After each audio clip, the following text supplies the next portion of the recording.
Again, welcome to RSR Maths Derivatives first video. Basic formula in differentiation வந்து x power n இதை differentiate பண்ணால் n into x power n minus 1 x power n differentiate பண்ணால் n into x power n minus 1 இந்த ஃபார்முலாவை base பண்ணி நம்ம ஒரு 4 formula consider பண்ணி வச்சுக்கலாம் ரெடிமேடாக. இதை யூஸ் பண்ணி எக்ஸை டிஃபரன்ஷியேட் பண்ணால் 1, எக்ஸ் ஸ்கொயர் டிஃபரன்ஷியேட் பண்ணால் 2x, எக்ஸ் கியூபுக்கு 3x square, x power 4x cube. இந்த 4 ஐடியா ரெடியாக வச்சுங்க. தனியாக ஒரு கான்ஸ்டன்ட் தனி நம்பர் தனியாக இருந்துச்சுன்னா அந்த கான்ஸ்டன்ட் டிஃபரன்ஷியேட் பண்ணால் 0. இப்போது இந்த 4 ரிசல்ட்டை யூஸ் பண்ணி ஃபஸ்ட்டு சிம்பிள் சம் x + 2 இதான் இதோட வேல்யூ, ஒய்யோட வேல்யூ. இதை டிஃபரன்ஷியேட் பண்ணால் என்ன ஆன்சர் வரும்னா எக்ஸை டிஃபரன்ஷியேட் பண்ணால் இந்த ஃபார்முலா அப்படி 1, இந்த கான்ஸ்டன்ட் டிஃபரன்ஷியேட் பண்ணால் இந்த ஃபார்முலா அப்படி 0. அதாவது 1 + 0 1. இந்த ரெண்டாவது டிஃபரன்ஷியேஷன் இந்த x ஸ்கொயர் + 1 டிஃபரன்ஷியேட் பண்ணால் x ஸ்கொயருக்கு 2x + 1 டிஃபரன்ஷியேட் பண்ணால் 0. அது போட வேண்டியதில்லை.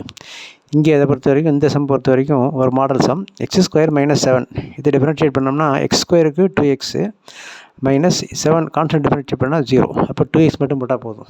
ஓகே. x கியூப் + 1 அதை டிஃபரன்ஷியேட் பண்ணால் x கியூபுக்கு 3x ஸ்கொயர் இந்த ஃபார்முலா படி.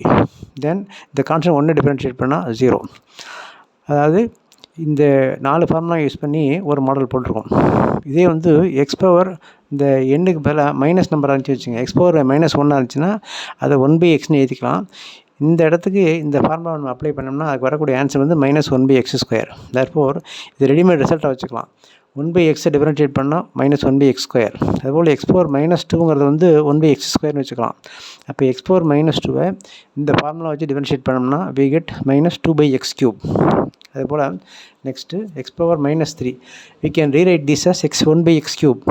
அப்போ x பவர் -3 இந்த ஃபார்முலா யூஸ் பண்ணி டிஃபரன்ஷியேட் பண்ணால் -3/x4. இந்த மாதிரி நம்ம நிறையா பவர் x பவர் -1 -2 -3 -4 பண்ணிகிட்டே போகலாம். இப்போ இந்த ஒரு ஃபார்முலா பேஸ் பண்ணி நம்ம ஒரு மாடல் சம் 4-5 போட்டிருக்கோம். அதை வந்து ரிவைஸ் பண்ணிங்க. இது நல்லா ஞாபகம் வச்சுங்க. இந்த ஃபார்முலா யூஸ் பண்ணி எங்கே எக்ஸை டிஃபரன்ஷியேட் பண்ணாலும் 1, எக்ஸ் ஸ்கொயருக்கு 2x, எக்ஸ் கியூபுக்கு 3x ஸ்கொயர், எக்ஸ் பவர் 4க்கு வந்து 4x cube, 1/xக்கு -1/x², 1/x²க்கு -2/x³, 1/x கியூபுக்கு -3/x4. இது ரெடிமேட் ரிசல்ட்டை வச்சுட்டிங்கன்னா we can do a lot of sums on this. Try more sums on this. Subscribe RSR Maths, like, share and comment.